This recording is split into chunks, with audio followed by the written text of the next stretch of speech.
Саламатсыздар ма балалар? Бізде математика сабағы. Бүгінгі сабақ бізде балалар ерекше болайын деп тұр. Бүгін сабағымызға қонақ келіпті. Кәне қонақпен танысамыз ба? Балалар, бүгін бізге кім келгенін білесіңдер ме? Бұл танысып қояйық. Бұл атақты дым білмес екен. Бұл дым білмес балалар.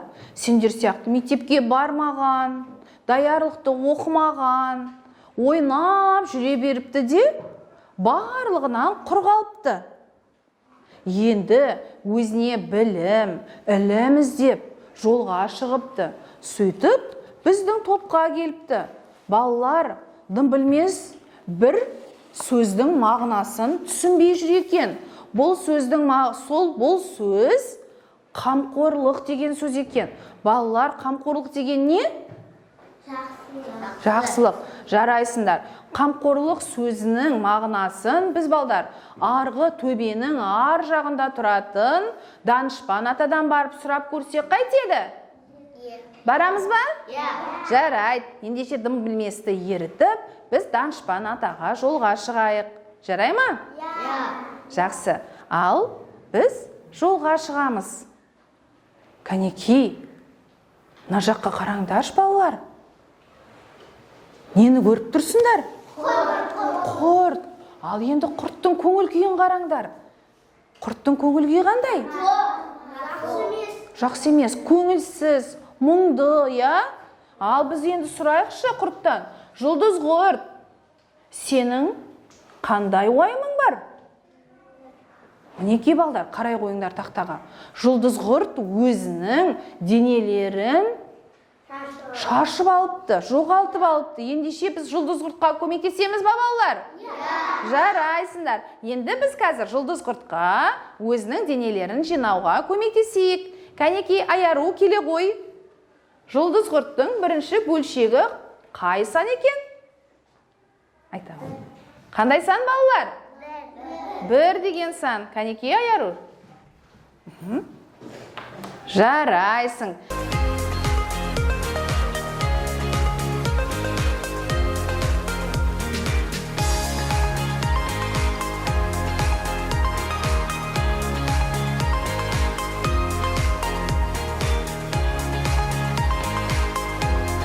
Сандарды ретімен санап шығамыз. Кәне бірге бәріміз? 1, 2, 3, 4, 5, 6, 7, 8, 9, 10. Ал енді кері санаймыз. 10, 9, 8, 7, 6, 5, 4, 3, 2, 1. Жарайсыңдар. Жақсы. Мінекей балдар біз жақсылық жасадық деп ойлаймыз ба? Себебі біз жұлдыз құрттың шашылған денелерін жинап, оған жақсы көңіл күй сыйладық. Жақсы ма? Жақсы. Енді әрі қарай кәне жолға шығайық. Балалар, қара қойыңдаршы. Бұл кім екен? Аққала. Қарай қойыңдар. Аққаланың қолғабы. Несі жоқ балалар? Қолғабы жоқ екен. Аққаланың қолғаптарын тауып беруге көмектесеміз ба? Жақсы.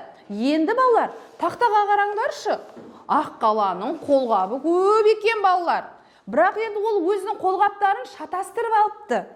Енді ол өзінің сыңарларын таба алмай тұр қолғаптарының. Көмектесеміз ба сыңарын табуға? Жақсы. Кәусар келе ғой. 5 алу 3 2. Жауабы 2 болады дейді. Дұрыс бекен балалар?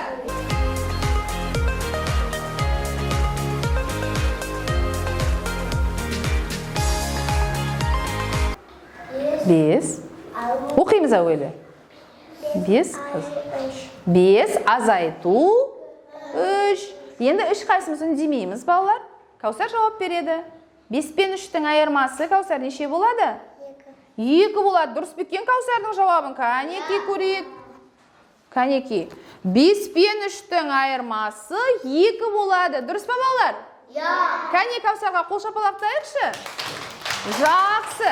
Мінекей, Кәусар өзінің жұмысын жақсы атқарды, балалар. Айсыңдар, балалар. Мінекей, қандай біз Аққаланың көңіл күйін көтердік па? Иә. Жарайсыңдар. Менің балдарым сондай ақылды, әрі тапқыр екен, балалар. Аққала бізге өзінің рахметін айтып бара жатыр. Жақсы. Біз әрі қарай жолға шығамыз ба? Жолға шығамыз. Балалар, алдымызда құстар мен жануарлар тұр екен.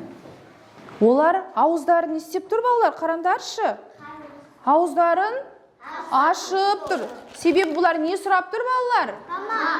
Тамақ сұрап тұр екен. Ендеше біз оларды тамақтандыру үшін барлығымыз бірлесе жұмыс жасауымыз керекпіз, иә? Ендеше кәнекей бәріміз орнымыздан тұрамыз. Бірге топтасып осы жануарларды тамақтандырайық.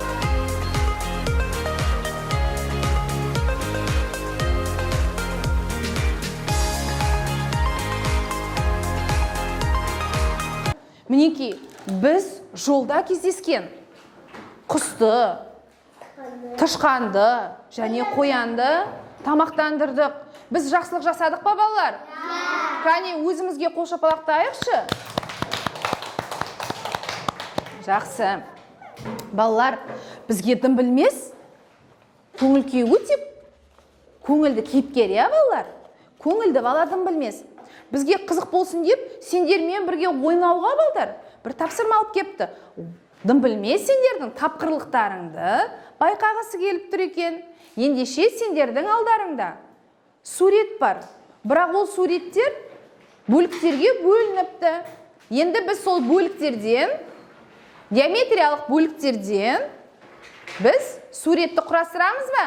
Иә. Кәнекей бәріміз ортаға жиналайық. Дым білмеспен бірге мынау суретті құрастырып орындарын желімдейміз.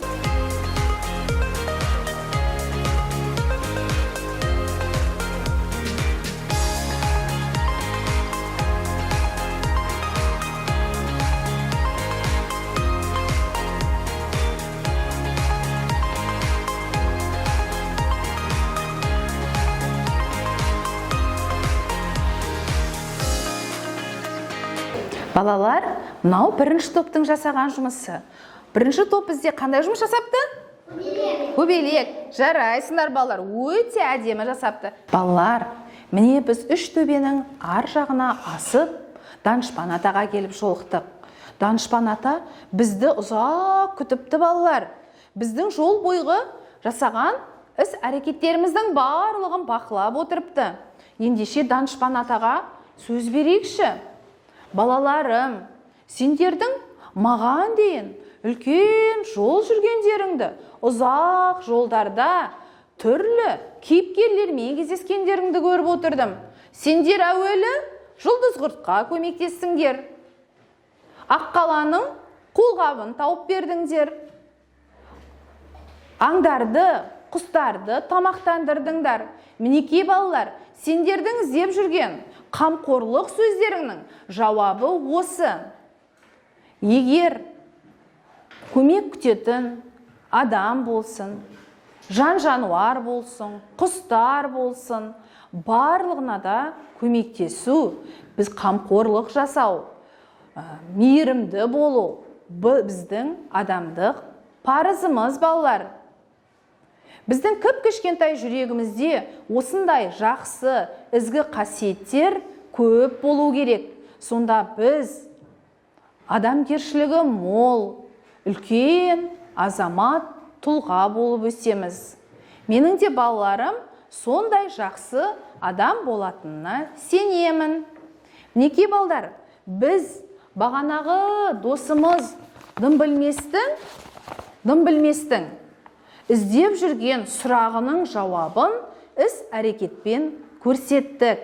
Жақсы балалар, енді біз дым білмеске бір жақсы көмек көрсетейік, балалар.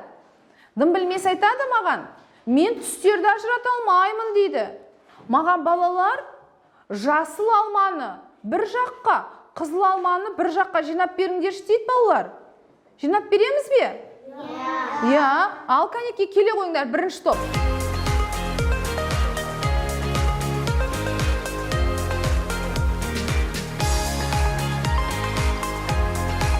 Балалар, біз білместің тапсырмасын өте жақсы орындадық. Балалар, бүгінгі сабақ сендерге ұнады ма? Ұнаса, қолдарындағы смайлингті мына пошта жәшігіне келіп саламыз. Егер бүгінгі сабақ сендерге түсінікті болса, поштаны көңілді смайлингке саламыз. Ал түсінбесе, көңілсізге саламыз.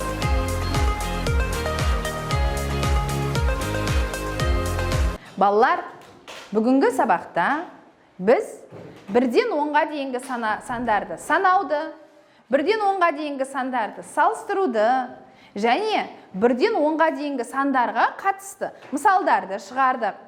Және онымен қоса біз өте керемет, мағыналы сөз қамқорлық деген сөздің мағынасымен таныстық. Қамқорлық сөздің мағынасын енді білеміз бе, балалар? Иә. Қамқорлық деген не екен? Жақсылық жасау. Иә, бір-бірімізге жақсылық жасау, бір-бірімізге қамқор болу. Ендеше балалар, бүгінгі сабағымыз осымен аяқталды. Сау болыңдар.